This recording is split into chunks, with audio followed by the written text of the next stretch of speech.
যুবকেরা গল্প বলতে আসি গো, এরকম একটা একটা করে কত যুবক চলে গেছে, একটা একটা করে কত যুবতী চলে গেছে গো। তোমার যৌবনটাকে আল্লাহর বিরুদ্ধে লাগাও না গো, তোমার এই ক্ষমতাটাকে রাসূলের বিরুদ্ধে লাগাও না গো, তোমার এই ক্ষমতাটাকে মিথ্যার পক্ষে লাগাও না গো, তোমার এই ক্ষমতাটাকে আল্লাহর ঘরের বিরোধীকারীদের পক্ষে লাগাও না গো। এ যুবকেরা রূপ যৌবন আল্লাহ দিয়েছে, বুড়িরা রূপ যৌবন আল্লাহ দিয়েছে, এটা আল্লাহর রাস্তায় লাগাও, আল্লাহর রাস্তায় খরচ করো, কেননা এই যৌবন বেশি দিন নয়, আবার তুমি বার্ধক্য হয়ে যাবে।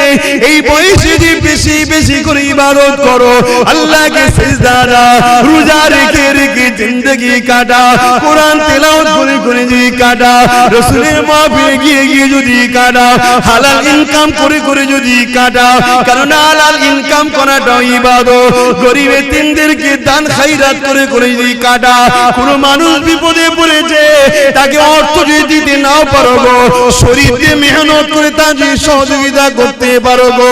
এ যুবকেরা মনে রেখে দিও, কাল কিয়ামতের ময়দানে এত কঠিন জায়গা হবে।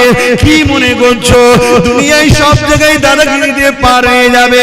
লাঠির জোর আছে, প্রশাসনের জোর আছে, নেতার জোর আছে, সব জোর দেখে দুনিয়ায় চলে যাচ্ছ। মনে রেখে দিও আখিরাতে দেখাবে মনে করে রেখেছো না বন্ধু না। আল্লাহ কিয়ামতের দিন বলবে জাহান্নামকে, এ ফেরেশতা যা আমার জাহান্নামকে নিয়ে যা, সিরবা পাশে বা ৭০,০০০ জিনজিল দিয়ে আল্লাহ জাহান্নামকে বাঁধাবে। আল্লাহ পাকের এক একটা জিনজিলেতে ওই জিনজিলে ৭০,০০০ বাঁধা হবে, এক একটা জিনজিলে ৭০,০০০ করে ফেরেশতা ধরে রাখবে, জাহান্নামকে ধরে রাখতে পারবে না গো। লম্বা লম্বা যে পার করে গুনাহগার করে ধরতে যাবে গো। ওই জমিনে আদম নবীও নফসি নফসি বলবে, মুসা নবীও নফসি নফসি বলবে, ঈসা নবীও নফসি নফসি বলবে। এ যুবকেরা তাহলে তোমার আমার কি দশা হবে সেদিন? আল্লাহ দোস্তরা, আল্লাহ নবীরা তারা যদি নফসি নফসি করে, তোমার আমার দশা কি হবে? দাদাগিরি বেরিয়ে যাবে, মস্তানি বেরিয়ে যাবে, রক্তের গরম কেটে যাবে। ওই দিনে তোমার আমার কেউ দাঁড়াবে না গো। হ্যাঁ, দুনিয়ায় যদি তুমি নবী নবী করো, তোমার চরণে নবী, তোমার কথাতে নবী, তোমার লিবাসে নবী, তোমার ব্যবসায়ী নবী, সব জায়গায় যে তুমি নবীকে রাখতে পারো, চিন্তার কোনো কারণ নেই। ওই কিয়ামতের দিনে নবী মুহাম্মদ তোমাকে জান্নাতে নিয়ে যাবে। একটু ত্যাগ স্বীকার করো আমার সোনার ভাইরা, আমার যুবক ভাইরা, আমার বোনেরা, একটু ত্যাগ স্বীকার করো। আরে নবী আমার দুনিয়ার জমিনে সে শিক্ষা যা দিয়েছে ওইটাকে আমাদেরকে মেনে চলতে হবে। নাজাত যদি পেতে চাও, এই দুনিয়া ইহুদি কি করছে, খ্রিস্টান কি করছে, নাসারা কি করছে, কে কি করছে আমার দেখার দরকার নাই, তোমারও দেখার দরকার নাই। তবে তুমি যদি ইমানদার হও, তোমার জীবনের একটাই লক্ষ্য থাকবে, কোরআন শরীফ আর সুন্নাতে রাসূল। আমার কোরআন হলো আল্লাহর বাণী, আর রাসূল হলো যেটা করেছে সুন্নাত। ওই কোরআন অনুযায়ী নবী যা করেছে। এ যুবকেরা, তরুণেরা, বাপেরা, তাহলে পরকালের জীবনটা তোমার আমার জন্য আল্লাহ পাক চির শান্তি জান্নাত দেবে। সবকিছুই আল্লাহ দেয়। পরীক্ষা করার জন্য ফেরাউন এসেছে, নমরুদ এসেছে, সাদ্দাত এসেছে, আবু জেল এসেছে, উদবা এসেছে, সাইবা এসেছে, আবু সুফিয়ান এসেছে, হিটলার এসেছে, আর কত কত আজও আছে, কালো থাকবে। পরীক্ষার জন্য অনেককে আল্লাহ পাঠায়, কিন্তু আমাদের লক্ষ্য একটাই থাকবে, কি? আল্লাহ যেদিকে খুশি। আর আল্লাহ খুশি কার কথা মানলে? জোরে বলুন। এই নজওয়ানেরা, আল্লাহ নবী জানিয়ে দিলেন, লা ইউমিনু আহাদুকুম হাত্তা আকুনা হাব্বা ইলাইহি من والده وولده والناس أجمعين বাবারা তোমরা নিজেকে ঈমানদার মনে করো না ততক্ষণ পর্যন্ত যতক্ষণ না তোমরা তোমাদের ধন দৌলত জমি জায়গা টাকা পয়সা এমনকি নিজের জানের থেকেও আমি রাসূলুল্লাহকে বেশি না মহব্বত করবে ততক্ষণ পর্যন্ত তোমরা ঈমানদার হতে পারবে না। এই যুবকেরা ঈমান ছাড়া কখনো জান্নাতে যাওয়া যাবে না। ঈমান কি জিনিস? এক কথাই হলো জীবনের সব কিছু থেকে আল্লাহ আল্লাহ রাসূলকে বেশি ভালোবাসা। পারবে তো? জীবনের সব কিছু থেকে আল্লাহ আল্লাহ রাসূলকে বেশি ভালোবাসা। ঘরে যাবেন, যে আয়নার সামনে দাঁড়াবেন, দাঁড়িয়ে জিজ্ঞেস করবেন, হ্যাঁ আয়না, আয়নাটা ছবি পড়বে না, ওকে জিজ্ঞেস করবেন তুই সব কিছুর থেকে কাকে বেশি ভালোবাসিস? যদি তোর আয়নার ছবি বলে যে আল্লাহকে ভালোবাসিস, জানবেন ঠিক জায়গায় আছে। কেন মানুষ সবাইকে ধোঁকা দিতে পারে, নিজের মনকে কখনো ধোঁকা। তখনই তোমার বিবেক বলে দেবে তুই তো মিথ্যা কথা বলছিস রে। তোর সামনে যদি একটু 10,000 টাকা দেওয়া হয়, তুই তো অমনি সঙ্গে সঙ্গে নামাজ কাজা করে ছুটবি। তাহলে কি মোহাব্বত রইল? তোমার বিবেক উত্তর দিয়ে দেবে। বাবার আল্লাহকে যারা মহব্বত করেছে, নবীকে যারা মহব্বত করেছে, তাদের জীবন আদর্শ আমাদের জন্য মডেল গো। আল্লাহ কোরআনে নবীদের জীবনী আমার নবীকে শুনিয়েছে, বিশ্বের মানুষের কল্যাণের জন্য মেসেজটা রয়ে গেছে। এই দুনিয়ার মানুষেরা আল্লাহর প্রেমিক যারা হবে তাদের জিন্দেগিটা কেমন হয় সে রেখে দাও। ফেরাউন বলে একটা রাজা ছিল, যাকে আল্লাহ পৃথিবীর রাজত্ব দিয়েছে গো। একটা রাজ্য নয়, একটা দেশ নয়, পৃথিবীর সম্রাট ছিল, পৃথিবীর রাজা ছিল। তার এত পাওয়ার ছিল, এত শক্তি ছিল। সেই শক্তি পাওয়ার নিয়ে সেই নিজে একদিন নিজেকে খোদাই দাবি করে বসলো। সেই খোদাই দাবি করে দুনিয়ার মানুষকে তার দাসত্বের গোলাম বানাতে লাগলো। তার জীবনের প্রতিটা মুহূর্ত ছিল অন্যায়, তার জীবনের প্রতিটা মুহূর্ত ছিল জুলুম, তার জীবনের প্রতিটা মুহূর্ত ছিল নারীদের শোষণ করা, তার জীবনের প্রতিটা মুহূর্ত ছিল শরাব পান করা, তার জীবনের প্রতিটা মুহূর্ত ছিল মানুষের উপরে জুলুম করা, তার জীবনের প্রতিটা মুহূর্ত ছিল গরিবদের ঘরে কৃতদাস বানিয়ে রাখা।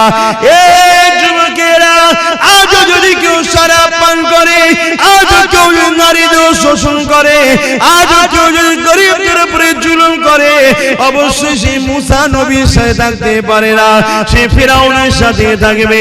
ইতিহাসের পাতা সাক্ষী দিয়ে দেয়, এই ফেরাউনের আমলে ফেরাউনের ঘরে একজন মেয়ে কাজ করত, যিনার নাম হল হযরতে মাসাত্তা।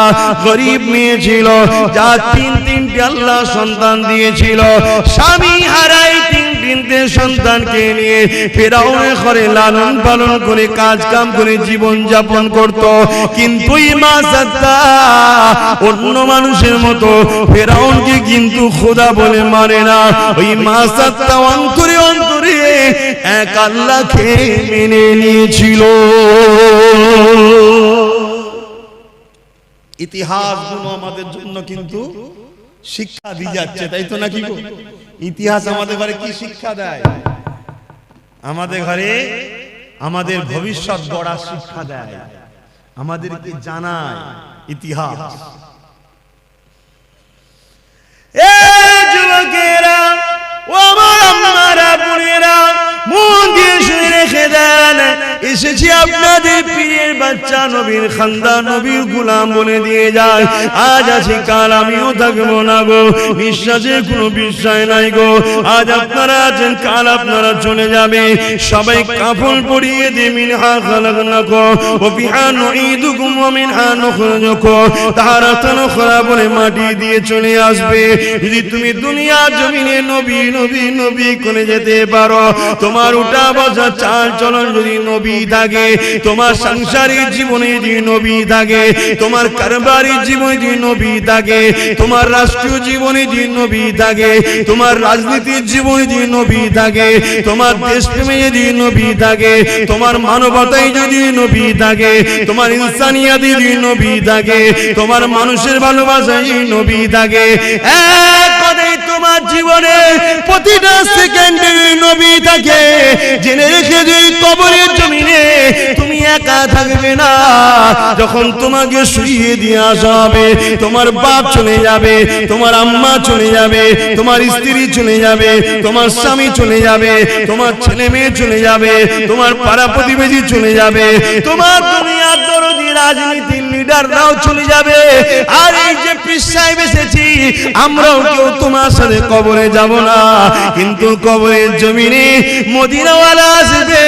তুমি যদি দুনিয়ায় মদিনাওয়ালার ডাঙ্কা বাজাও, কবরের জমিনে মদিনাওয়ালা বলবে ফেরেশতা আমি মুহাম্মদ সাক্ষী দিয়ে দিলাম, এই মদিনা এই দুনিয়ার জমিনে আমি মুহাম্মদ আমারই ছিল। আরো জোরে বলুন সুবহান।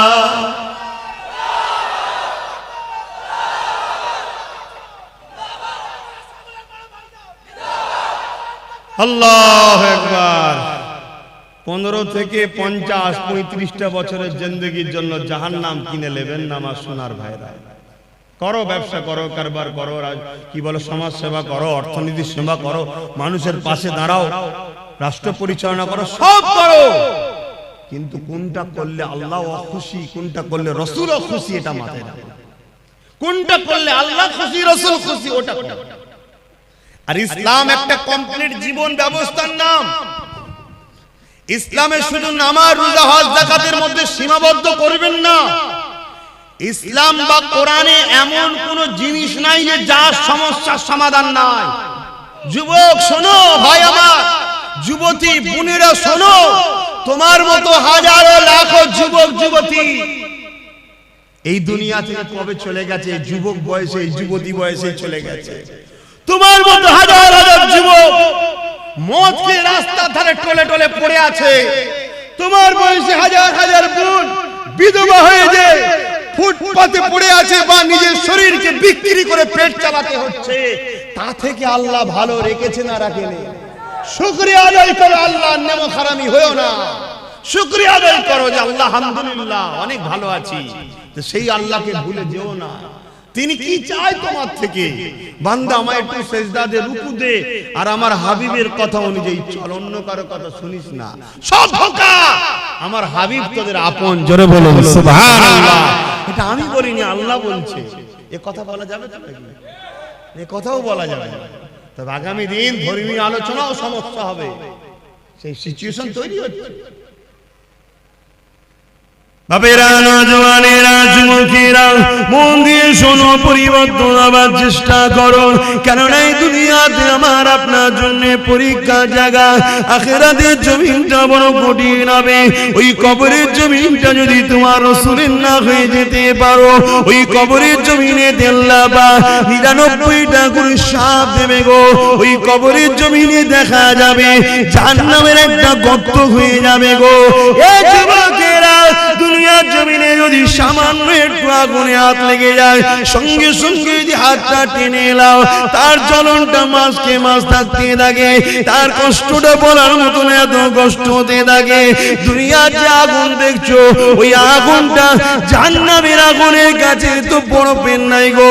জাহান্নামের আগুনকে 70,000 বার ধোয়ার পরে তারপরে আগুনটা তৈরি হয়েছে গো। এ যুবকেরা, গল্প বলতে আসেনি গো। এরকম একটা একটা করে কত যুবক চলে গেছে, একটা একটা করে কত যুবতী চলে গেছে গো। তোমার যৌবনটাকে আল্লাহর বিরুদ্ধে লাগাও না গো। তোমার এই ক্ষমতাটাকে রাসূলের বিরুদ্ধে লাগাও না গো। তোমার এই ক্ষমতাটাকে মিথ্যার পক্ষে লাগাও না গো। তোমার এই ক্ষমতাটাকে আল্লাহর ঘরের বিরোধীকারীদের পক্ষে লাগাও না গো।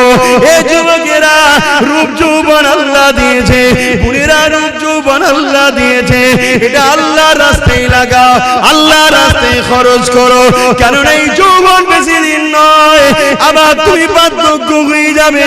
এই বয়সে যদি বেশি বেশি করে ইবাদত করো, আল্লাহকে সিজদা দাও, রোজা রেখে রেখে জিন্দেগি কাটা, কোরআন তেলাওয়াত করে করে যদি কাটা, রাসূলের মাহফিলে গিয়ে গিয়ে যদি কাটা, হালাল ইনকাম করে করে যদি কাটা, কারণ হালাল ইনকাম করাটাও ইবাদত। গরিব এতিমদেরকে দান খায়রাত করে করে যদি কাটা, কোন মানুষ বিপদে পড়েছে তাকে অর্থ যদি দিতে নাও পারো গো, শরীর দিয়ে মেহনত করে তাকে সহযোগিতা করতে পারো গো। এ যুবকেরা মনে রেখে দিও, কাল কিয়ামতের ময়দানে এত কঠিন জায়গা হবে। কি মনে করছো দুনিয়ায় সব জায়গায় দাদাগিরি দিয়ে পার হয়ে যাবে? লাঠির জোর আছে, প্রশাসনের জোর আছে, নেতার জোর আছে, সব জোর দেখে দুনিয়ায় চলে যাচ্ছ। মনে রেখে দিও আখিরাতে দেখাবে মনে করে রেখেছো না বন্ধু না। আল্লাহ কিয়ামতের দিন বলবে জাহান্নামকে, এ ফেরেশতা যা আমার জাহান্নামকে নিয়ে যা, আরশের পাশে বা ৭০,০০০ জিনজিল দিয়ে আল্লাহ জাহান্নামকে বাঁধাবে। আল্লাহ পাকের এক একটা জিনজিলেতে ওই জিনজিলে ৭০,০০০ বাঁধা হবে। এক একটা জিনজিলে ৭০,০০০ করে ফেরেশতা ধরে রাখবে, জাহান্নামকে ধরে রাখতে পারবে না গো। লম্বা লম্বা জিন পার করে গুনাহগার করে ধরতে যাবে গো। ওই জমিনে আদম নবীও নফসি নফসি বলবে, মুসা নবীও নফসি নফসি বলবে, ঈসা নবীও নফসি নফসি বলবে। এ যুবকেরা, তাহলে তোমার আমার কি দশা হবে সেদিন? আল্লাহ দোস্তরা, আল্লাহ নবীরা তারা যদি নফসি নফসি করে, তোমার আমার দশা কি হবে? দাদাগিরি বেরিয়ে যাবে, মস্তানি বেরিয়ে যাবে, রক্তের গরম কেটে যাবে। ওই দিনে তোমার আমার কেউ দাঁড়াবে না গো। হ্যাঁ, দুনিয়ায় যদি তুমি নবী নবী করো, তোমার চরণে নবী, তোমার কথাতে নবী, তোমার লিবাসে নবী, তোমার ব্যবসায়ী নবী, সব জায়গায় যে তুমি নবীকে রাখতে পারো, চিন্তার কোনো কারণ নেই। ওই কিয়ামতের দিনে নবী মুহাম্মদ তোমাকে জান্নাতে নিয়ে যাবে। একটু ত্যাগ স্বীকার করো আমার সোনার ভাইরা, আমার যুবক ভাইরা, আমার বোনেরা, একটু ত্যাগ স্বীকার করো। কেন তোমরাই কিন্তু সবকিছুর মূল। এখন আগামী দিন তোমাদের বাচ্চারা পশ্চিম বাংলা এবং ভারতে কোরআন, মসজিদ, মাদ্রাসা নিয়ে, জলসা মাহফিল নিয়ে, আল্লাহ নিয়ে, রাসূল নিয়ে মাথা তুলে বাঁচতে পারবে কি পারবে না, সেই পরিবেশটা তৈরি করা মুসলমানদের ঘরের যুবক তোমাদেরই দায়িত্ব। তোমার ধর্ম তুমি পালন করো, তোমার মসজিদে তুমি যাও, তোমার মাদ্রাসায় তুমি আসো, তুমি এখান থেকে দিন শেখো, এই মাদ্রাসা বানাও, এখানে তুমি আসো, একে পিয়ার করো, তাহলে তোমার বাচ্চা কিন্তু তোমায় দেখে দেখে শিখবে। সর্বপ্রথম শিক্ষা কিন্তু দেখে শিক্ষা, তাই তো নাকি গো? আর তুমি যদি দুনিয়ায় রাসূল ছেড়ে দাও, তাহলে কিয়ামতের দিন রাসূল পাবে মনে হয়? কি গো বলছেন না কেন? রাসূল পাবেন। আমার আলোচনায় অসুবিধা হচ্ছে যুবকদের? আল্লাহর রাস্তায় বোঝো। আর তোমরা যুবক যত মাহফিলে ভিড় করবে, তত ইবলিসের মাথায় বাজ পড়বে। 1 লক্ষ বুড়ো মাহফিলে ভিড় করলে ইবলিসের অত টেনশন নেই। বাপেরা খারাপ নেবেন না, হাকিকতটা বুঝাচ্ছি, কারণ আপনারা একদিন যুবক ছিলেন। 1 লক্ষ যুবক মুরব্বী বাপ মা যদি মাহফিলে ভিড় করে, ইবলিসের অত টেনশন নেই। কিন্তু 10,000 যদি বোন আর ভাই যদি মাহফিলের দিকে খেয়াল করে, ইবলিসের মাথায় বাজ পড়ে যাবে। উরি সর্বনাশ, উরি সর্বনাশ। কেন? ও জানে মুরব্বী বাপটা আর হয়তো 2-5 বছর, কথা বুঝছেন না? তারপরেই কিন্তু ওর পর থেকে লিবার কেউ নেই, ওখানে ইসলাম শেষ। কিন্তু যুবকটা যখন এখন আসছে, এই বয়সে ওর ছেলেটা ওর সাথে আসবে, তার মানে এখন 100 বছর 150 বছর চলবে, কথা বুঝছেন না? এই জন্য তোমাদেরকে আল্লাহর রাস্তায় বলছি, তোমাদেরকে হাজারো চক্রান্তে জড়িয়ে রাখা হবে, শুধুমাত্র উদ্দেশ্য আল্লাহ থেকে সরাও, রাসূলের থেকে সরাও। আরে আব্বাস সিদ্দিকী কে? আব্বাস সিদ্দিকী পৃথিবীর বুকে একটা ছোটখাটো নগণ্য নবী, দ্বীনের খাদেম, অন্য কিছু নয়। সামান্য খাদেম, আমার থেকে তোমাকে কেউ সরাতে চায় না, তোমাকে সরাতে চাইছে রাসূল থেকে, আল্লাহ থেকে। হ্যাঁ, গর্বের সাথে বলছি, আব্বাস সিদ্দিকের জীবনের একটাই লক্ষ্য, দুনিয়ায় তুমি রাসূলের থাকো, আখিরাতেও তুমি রাসূলের থাকো। তাই আমার থেকে তোমাকে সরাতে পারলে রাসূল থেকে তোমাকে দূরে রাখা যাবে, এই কারণে কারণ তুমি আমার কাছে এলেই নবী ধরাবো, তাই তোমাকে ডিস্টার্ব করা হবে। আমার জীবনে একটাই কথা, তুমি আসো, সভ্যতার সঙ্গে আসো, মর্যাদার সঙ্গে আসো, নম্রতার সঙ্গে আসো, ইনসানিয়াত করো, ইনসাফ করো, ন্যায় প্রতিষ্ঠিত করো, মানুষকে প্যার করো, ভালোবাসো, নামাজ আদায় করো, রোজা আদায় করো, হজ আদায় করো, যাকাত দাও, মানুষের খেদমত করো, মা বাপকে প্যার করো, নিজের পরিবার স্ত্রীকে নিয়ে হাসি খুশিতে থাকো, পর নারীর দিকে খাকু নজরে তাকাওনি, তোমার পরিবারকে সময় দাও, তোমার বাচ্চাকে সময় দাও। আর মা বোনেরা, স্বামী ছাড়া অন্য কেউ নয়, তোমার স্বামী আপন স্বামীর দিকে তাকিয়ে থাকো। এই তো কথা বলি নাকি? যুবকরা বুঝার চেষ্টা করো। আরে প্রেম যদি করে যেতে পারো, কিয়ামতে কোনো চিন্তা থাকবে না। কিন্তু প্রেম রাসূলকে করলে, আল্লাহকে করলে কি হয় শুনে রেখে দাও গো। মক্কা জমিনে বিশাল একটা বাজার রয়েছে, ওই বাজারের উপরে দেখা যায় একজন হাবশী দেশের মানুষের গলায় বেড়ি পড়া, হাতে বেড়ি পড়া, পায়ে বেড়ি পড়া। এই যুবকেরা গরম বাড়ির উপরে চিৎ করে শুইয়ে দিয়ে বুকের উপরে বাড়ি পাথর চাপিয়ে দিয়েছে, নিঃশ্বাস নিতে পারছে না, এমন করে চুলগুলো উস্কো খুস্কো, খালি পায়ে ধুলো জামা মোজাগানো, এইরকম একটা হাবশী দেশের কালো মানুষ আসমানের দিকে বারবার চেয়েছে, জবানে কি যেন পিরপির করে বলতে লেগেছে। কয়েকজন লিডার রাজে তার কানে কানে যেন কি বলতে লাগলো, কি বলেছিল, তোরা মুহাম্মাদের দল ছেড়ে দে, আমাদের দলে চলে আয়, রহমানের দল ছেড়ে দে, ইবলিসের দলে চলে আয়, নামাজ ছেড়ে দে, রোজা ছেড়ে দে, হজ জাকাত ছেড়ে দে, গান বাজনা, সিনেমা, যাত্রা, মদ, জুয়া, গাঁজা, জেনা, ব্যভিচারিতে চলে আয়। এই যুবকেরা, তরুণেরা এইভাবে যখন এই কালো হাবশী যুবকটাকে এইভাবে জুলুম করতে লেগেছে, সে যেন বিড়বিড় বিড়বিড় করে কি বলতে লেগেছে, এমন করে রোদকে লোহায় লেগে গরম করে তার ঠোঁটে চাকা দিতে লেগেছে, তথাপিও যেন চোখ দিয়ে পানি ছেড়ে আসমানের দিকে মুখ তুলে বিড়বিড় করে কি বলতে লেগেছে। এ যুবক, মন দিয়ে শোনো, মুখ ফাটিয়ে আব্বাস সিদ্দিক চিল্লাতে এসেছে, টাকার জন্য নয় গো, টাকার জন্য নয়, বুঝাতে চেয়েছি বুঝে নাও ভালোবাসি বলে, কেননা নিঃশ্বাসের কোনো বিশ্বাস নাই, আজ আছি কাল থাকবো না, আজ আছো কাল থাকবে না। এত জুলুম অত্যাচার কার উপরে করতে লেগেছে, যার নামটা হলো বেলাল, যে মদিনার মুয়াজ্জিন এক সময় ছিল গো। আল্লাহ রাসূলের সম্বন্ধে অনেক ঘোষণা দিয়েছে গো। এখন একটাই প্রশ্ন, বেলাল কি অন্যায় করেছে গো? বেলালের অন্যায় তৎকালীন আবু জেহেল, উতবা, সাইবা লিডারের নজরে একটা, বেলাল এক আল্লাহকে মেনে নিয়েছে। বেলালের অন্যায়টা কি ছিল গো? বেলাল মুহাম্মদ রাসূলের দলে চলে গেছে। বেলালের অন্যায় কি ছিল গো? বেলাল মা বাপের সম্মানের পক্ষে গেছে, বেলাল নারীদের অধিকারের পক্ষে গেছে, বেলাল এতিমদের পক্ষে গেছে, বেলাল গরিব অসহায়দের পক্ষে গেছে, বেলাল মদের বিরুদ্ধে গেছে, বেলাল সুদের বিরুদ্ধে গেছে, বেলাল ঘুষের বিরুদ্ধে গেছে, বেলাল দুর্নীতির বিরুদ্ধে গেছে, বেলাল জালিমদের বিরুদ্ধে গেছে। এক কথায় এই জমিনে শান্তি প্রতিষ্ঠিত করবে যে মুহাম্মাদের দিকে গেছে, তাই বেলালের উপরে এত জুলুম গো। এখন চিৎকার দিয়ে তোমাদের জানতে চাই, তোমরা যদি আল্লাহর দিকে যাও, রাসূলের দিকে যাও, ইবলিসের চালারা মারবে, জুলুম করবে, কেস দেবে, জেল হবে, জরিমানা হবে, তাহলে তোমরা চিৎকার দিয়ে বলো আল্লাহর দিকে থাকবে না, থাকবে না?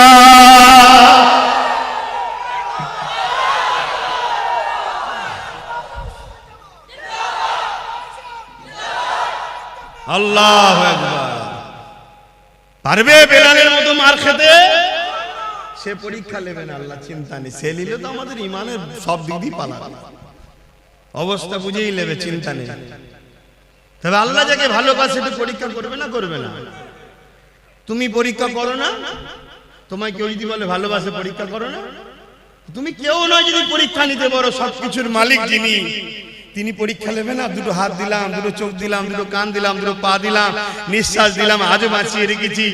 মায়ের পেটে ছিল, খাইয়েছি, দুনিয়ায় আসার আগে মায়ের স্তনে দুধ দিয়েছি, খেয়েছে, জমিনে গাছ লাগাই ও ফল দিই আমি, তো সে আল্লাহ একটু পরীক্ষা নেবে না? তো পরীক্ষা যেই নেবে উনি মন খারাপ করলে হবে? তবে হ্যাঁ, আমাদের জন্য তো অনেক ফেসিলিটি আছে, যে ফেসিলিটিটা সাহাবারা পায়নি বা অন্যান্য নবীরা পায়নি, আমরা কিন্তু অনেক ফেসিলিটি পেয়েছি। কি? আমার রাসূল জানিয়ে গেছে। যদি ভয় লাগে অন্তরে অন্তরে মানো, চুপচাপ থাকো, বুঝতে দিও না কাউকে তুমি আল্লাহ মানো, রাসূল মানো, চুপচাপ থাকো। তুমি ন্যায়ের দিকে, সত্যের দিকে, আল্লাহর দিকে, রাসূলের দিকে, ইনসাফের দিকে আছো, কাউকে বুঝতে দিও না, চুপচাপ থাকো। এ তো ফেসিলিটি আগে ছিল না, নবী তো হাদিস বলে গেছে তাই পেয়েছি। কিন্তু তাদের উপরে কি জুলুম হয়েছিল!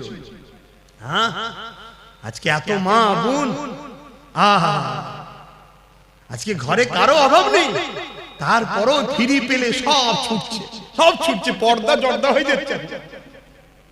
কি গো বাপ, পর্দা করা ইসলামে কি ফরজ? ফরজ কি ফরজ? ফরজে আইন। আমার মা পর্দা করলে সবার মায়ের পর্দা হয়ে যাবে নাকি? না, এত বড় ফরজ, যেখানে জান্নাতের দরজায় লেখা আছে দাইয়ুসু লা ইয়াদখুলুল জান্নাত, দাইয়ুস কোনদিন জান্নাতে যেতে পারবে না। দাইয়ুস কে? যে মুখমণ্ডল, হাতের গাঁটের বাইরের অংশ, পায়ের গাঁটের নিচু অংশ ছাড়া বাকি জায়গাটাকে কোন অংশই দেখা যায় পরপুরুষের নজরে, ওইটাই হলো দাইয়ুস।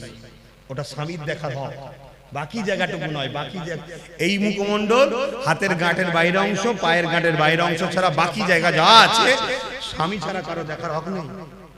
কথা বুঝে আসছে? আজকে আমরা কি করছি?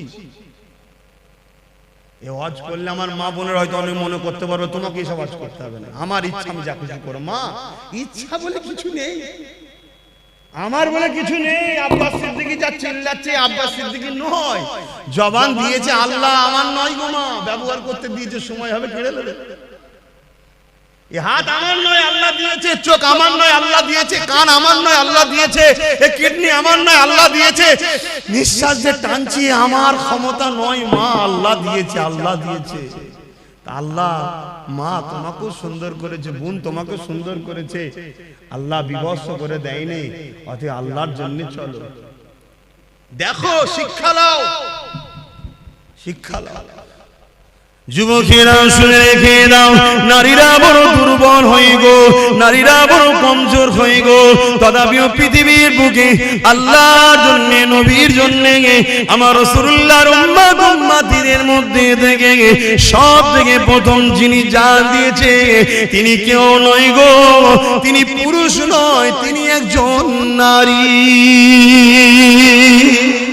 কি নাম? সবই তো আল্লাহ করে জানো, তো মায়েদের মতো কেন হচ্ছ না? বোন মায়েরা এই মায়েদের মতো হবে। যুবকেরা, খুব একটা যে বয়স হয়েছে আম্মা জান সুমাইয়া তা নয়, হালকা বয়স রয়েছে, একটা সন্তানও রয়েছে, স্বামীও রয়েছে, এমন সময় কিন্তু গোপনে গোপনে আমার আল্লাহকে আল্লাহ বলে মেনে নিয়ে, নবীকে রাসূল বলে মেনে নিয়ে হক শান্তি ধর্ম ইসলামে প্রবেশ করেছে। তৎকালীন আবু জিল, উতবা, সাইবা, আবু লাহাব যারা লিডার নেতৃত্ব দিত, এমন করে তারা জুলুম অত্যাচার শুরু করে দিল আম্মা জান সুমাইয়ার উপরে। যুবকেরা, তরুণেরা, আব্বারা, আম্মা সুমাইয়ার উপরে কত জুলুম করেছিল। অর্ধ উলঙ্গ করে দুটো ঘোড়াকে নিয়ে এসেছে, আম্মার পায়ে দড়ি বেঁধেছে, ঘোড়ার পায়ে দড়ি বেঁধেছে, ঘোড়াকে ছুট কাটিয়েছে। আম্মা জানের পিঠের কোমরে চামড়াটা খিসড়ে গেছে, গুটিয়ে গুটিয়ে গুটিয়ে কাদের কাছে জড়ো হয়ে গেছে। যুবকরা ভেবে দেখো তো দেখি, সামান্য একটু চৌদা গালে খেয়ে যেতে লেগেছ, তাহলে আম্মার উপরে কি জুলুম হয়েছে। আম্মা এই অবস্থাতেও আম্মার বুকে আবার ভারী পাথর চাপিয়ে দিয়েছে, গরম মরুভূমির বাড়িতে পিঠের গোশত সেদ্ধ হয়ে যাচ্ছে। এই অবস্থাতে বলেছিল, এ সুমাইয়া, আল্লাহর নবীর দল ছেড়ে দে, আমাদের দলে চলে আয়। আম্মা সুমাইয়া বলেছিল, রে জালিম, জান একদিন বেরিয়ে যাবে, কিন্তু আমি আমার আল্লাহ আল্লাহ রাসূলকে ছাড়বো না। এ যুবকেরা, তরুণীরা আব্বারা এমন করে এক বল্লম নিয়ে আম্মা সুমাইয়ার অন্তরে আঘাত করে দিল। আম্মার শরীরটা দুটুকরো হয়ে গেল, বুক চিরে কলিজা বেরিয়ে গেল, পিছন থেকে বুক দিয়ে পিঠ দিয়ে বেরিয়ে গেল। এ যুবকেরা আব্বারা তরুণেরা আমার আল্লাহ বা ফেরেশতাদেরকে বলতে লাগলো, এ ফেরেশতারা দেখলে দুনিয়ার জমিনে তোরা বলেছিলিস মানুষ বানাবে না, ফিতনা করবে ফিতনা করবে। আমার আল্লাহ বলল ফিতনা করবে আলাদা মানুষ, প্রেম করবে আলাদা মানুষ। আমার প্রেমিক সুমাইয়া প্রমাণ করে দিল এই জমিনের উপরে যত সূর্য উঠবে চাঁদ উঠবে ততদিন দুনিয়ার মুখে আমার প্রেমিক সুমাইয়ার আলোচনা থাকবে।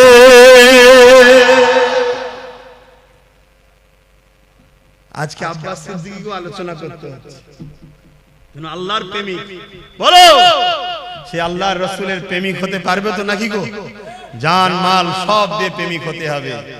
দুনিয়ায় কারো কথা শুনলে চলবে না, আমাদের ঘরে মুহাম্মদ রাসূল এবং আল্লাহর কথা শুনে চলতে হবে, তাই তো নাকি? তাহলে বলুন জীবনের শেষ নিঃশ্বাস পর্যন্ত নিজেদের জান মাল দিয়ে আল্লাহ আল্লাহ রাসূলের জন্য কারা নিজের জীবনকে উৎসর্গ করতে পারবেন? হাত তুলে দেখান। নারে তাকবীর, নারে তাকবীর। যে হাতগুলো উঠেছে আল্লাহ কবুল করেন, বলুন আমিন। আরো জোরে বলুন আল্লাহুম্মা আমিন। যদি কেউ জান্নাতে যেতে না চায়, হাত না তুলতে চায়, বেকার তার জন্য দোয়া আছে। আমার বেকার তাকে কষ্ট দিলাম না, তাই তো? সে বেচারি যেতে চাইছে না, আমি কেন ধরে টানতে যাব? আল্লাহ কবুল করো। কিন্তু এই হাতগুলো কতটা ভালো, ঠিক আছে না? শুধু তুলে দিলেন। ভাইরা নওজওয়ানেরা, প্রেম যে নেই তা নয়, অবশ্যই দুনিয়ায় যদি ঈমানদার থাকবে আল্লাহ পাক দুনিয়াকে কতদিন রাখবে।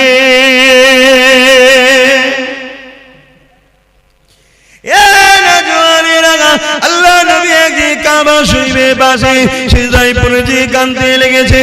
মন দিয়ে শুনেন, মন দিয়ে শোনেন, শুনছেন তো? আল্লাহ নবী দিন দুনিয়া বাসাবিল্লাহ জনাবে মুহাম্মদ রাসূলুল্লাহ সাল্লাল্লাহু আলাইহি ওয়াসাল্লাম নবী আমার কাবা শরীফের পাশে সিজদায় পড়ে কাঁদে। আমার আল্লাহ ওই সময় হযরত জিবরাইল সাল্লামকে পাঠিয়ে দিলে, আমার হাবিবি চাল কেন আমার হাবিব কাঁদে জিজ্ঞাসা করে আসুন। আল্লাহ সবই জানে, জিবরাইলকে জানতে চেয়েছে এবং জিবরাইল আর রাসূলের কথোপকথনে আমরা তো জানতে পারবো তাই পাঠিয়েছে। হযরত জিবরাইল সাল্লাম চলে আসলে আমার নবীকে সালাম দিয়ে বলতে লাগলে, ইয়া রাসূলুল্লাহ হাবিবাল্লাহ, হুজুর আপনি কেন কাঁদেন? আল্লাহ পাক জানতে চেয়েছে। আল্লাহ নবী বলেছে, জিবরাইল রে, এ জিবরাইল, অন্যান্য নবীর উম্মতিরা অন্যায় করেছে, ভুল করেছে, আল্লাহ পাক তাদের উপরে রাগ করে বেজার হয়ে সেই নবীর উম্মতদের ঘরে কম দেখরে, যেমন আজ জাতি আছে, সামুদ জাতি আছে, সবাইকে ধ্বংস করে দিয়েছে।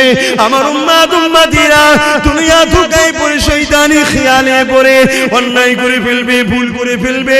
আল্লাহ জানো তাদের উপরে আযাব গজব দিয়ে ধ্বংস না করে দেয়, এই জন্য কাঁদতে লেগেছি। এ যুবকেরা, কার জন্য এখনো বেঁচে আছো? দেখো দুনিয়ায় কি ফিতনা হতে বাকি নেই। বড় দুঃখের বিষয়, সোশ্যাল মিডিয়ায় দেখা যাচ্ছে আজকাল কিছু ছেলে তৈরি হয়েছে সেই জাহিলিয়াতের যুগের মতো, নিজের মায়ের ইজ্জত পর্যন্ত লুটছে। এখন কিছু ছেলে বেরিয়েছে জাহিলিয়াত যুগের মতো বোনের ইজ্জত লুটে নিচ্ছে। এখন কিছু ছেলে বেরিয়েছে জাহিলিয়াত যুগের মতো স্ত্রী সৈকন সর্বে যদি কন্যা সন্তান থাকে তাকে দিওয়াস করিয়ে দিচ্ছে। তথাপি আল্লাহ এই দুনিয়া দাম গজব এখনো দেয়নি গো। তবে দেরি করবে না, সময় খুব তাড়াতাড়ি হয়ে এসেছে। নবীর ভবিষ্যৎবাণী অনুযায়ী খুবই তাড়াতাড়ি দুনিয়ায় আযাবের গ্রাস হয়ে যাবে গো। এ যুবকেরা, তথাপি নবীকে আল্লাহ পাক জানিয়েছিল পৃথিবীর জমিনে একজন মাত্র যতক্ষণ দিল থেকে আল্লাহ আল্লাহ রাসূলকে ভালোবাসবে আমার আল্লাহ ততদিন পর্যন্ত দুনিয়াকে ফানা করে দেবে না। রাসূলের সেই কান্নার বিনিময়ে এত অন্যায়, এত পাপের পরেও এখনো নিরাপদে আছে, তাই তো নাকি গো? তাহলে সেই নবীর ঘর মাদ্রাসা, কোরআনিয়া মাদ্রাসা বা খানকা হলো ইলমে বাতিনির মাদ্রাসা। ইলম দুই ধরনের, আল ইলমু ইলমানি, একটা জাহিরি অপরটা বাতিনি। কথা বুঝে আসছে? জাহেরি ইলম হলো ফলের খোসা, আর বাতিনি ইলম হলো ফলের ভেতরের অংশ। কথা কিছু বুঝতে পারছেন? ওই ফলের ভেতরের অংশটাকে হিফাজত করতে গেলে বাইরে খোলা দিতে হয়, জাহেরি ইলম দিতে হয়। জাহেরি ইলম না থাকলে ও পীর সাহেব আবার বেদাতি হয়ে যাবে, ভণ্ড হয়ে যাবে। এই জন্য জাহেরি ইলম বাতিনি ইলম দুটো দরকার। আর বাতিনি ইলম ছাড়া নবীর দিদার পাওয়া যায় না। জোরে বলুন সুবহানাল্লাহ। আর 15 মিনিট সময় নেব, 4টে পর্যন্ত হবে। আপনারা বিরক্ত হচ্ছেন? 15 মিনিট এই প্রতিষ্ঠানের জন্য একটু খেদমত করার জন্য আলোচনা করছি। তার আগে আরেকটা কথা বলি, প্রেম এমন একটা জিনিস রে বাবা, প্রেমে সব কিছু দিয়ে দিয়ে যায়। হযরত ওসমান গনি আল্লাহ পৃথিবী বিখ্যাত ধনী করেছিল। চুরি করে নয়, দাঙ্গাবাজি করে নয়, ধোঁকা দিয়ে নয়, কারো ঝেড়ে নয়, দখল করে নয়, আল্লাহকে খুশি করে নায়ের উপর ইনকাম করে ওসমান গনি আল্লাহ পৃথিবী বিখ্যাত করেছিল। এই যুবকেরা ব্যবসা করো, কারবার করো, হালাল ইনকাম করো, আল্লাহকে সিজদা করে কাঁদো, মানুষকে দান খায়রাত করো, বরকত হবে। হালাল ইনকাম করে কোটি কোটি টাকা ইনকাম করো, কোনো অসুবিধা নাই, কিন্তু হারামের 1 টাকা ইনকাম করো না গো, ওই 1 টাকা তোমার সমস্ত হালালকে ফাঁসিয়ে দেবে। এই যুবকেরা হযরত ওসমান গনি আল্লাহ এত ধনী করেছে, নবী পাকের বড় প্রেমিক ছিল গো। এমন সময় একজন অসহায় মানুষ আল্লাহ নবীর কাছে এসেছে, হুজুর আমাকে কিছু সহযোগিতা করো। আল্লাহ নবী বলে, শুনো, যাও আমার উসমানকে গিয়ে আমি রাসূলুল্লাহ আমার সালামটা দেবে, আর বলবে 100 মুদ্রা আল্লাহ রাসূল দিতে বলেছে। যাও বাবা, চলে যাও বাবা। কোন রয়াতে আছে 1000 মুদ্রা, 100 মুদ্রাটাই ধরে চলি। এ বাবারা, এমন করে মানুষটা চলে গেল, যে বলতে লাগলো আল্লাহ নবী সালাম দিয়েছে, 100 মুদ্রা দিতে বলেছে। উসমান গনি শুনলো, অন্য লোকের সঙ্গে কথা বলতে লাগলো, আবার বলতে লেগেছে, ও হযরত উসমান গনি রে, আল্লাহ নবী তোমার কাছে আমাকে পাঠিয়েছে, 100 মুদ্রা দিতে বলেছে। দুবার বলল, হুজুর অন্যজনের সঙ্গে আবার কথা বলতে শুনি। 3বার বলল, মানুষটা চলে যাচ্ছে। হযরত ওসমান গনি বলছেন, কোথায় যাচ্ছ? ওই সময় বলেছে, হুজুর আপনি তো আমার কথার গুরুত্ব দিচ্ছেন না। ওসমান গনি চৌদি পানি এসে যায়, কি কথা বলছো আল্লাহর বান্দা, তোমার কথা গুরুত্ব তো বলা হতে পারে, আমার জান, আমার ঈমান, রাসূল তোমাকে পাঠিয়েছে। যখন তুমি বলো নবী পাঠিয়েছে, 100 মুদ্রা দিতে বলেছে, উসমানকে নবী স্মরণ করেছে, শুনে আমার দিলটা বড় হয়ে গেছে। যতবার বলো 100 মুদ্রা করে ঠিক করেছি, তুমি যদি বারবার বলে যেতে, তোমার জন্য 100 করে বাড়াতে থাকতাম। এ আল্লাহর বান্দা রে, আমার রাসূল তোমাকে পাঠিয়েছে শুনে আমি বড় খুশি। 3বার বলেছো, 300 মুদ্রা দিয়ে দিলাম। প্রেম কাকে বলে? প্রেম কাকে বলে? আল্লাহু আকবার।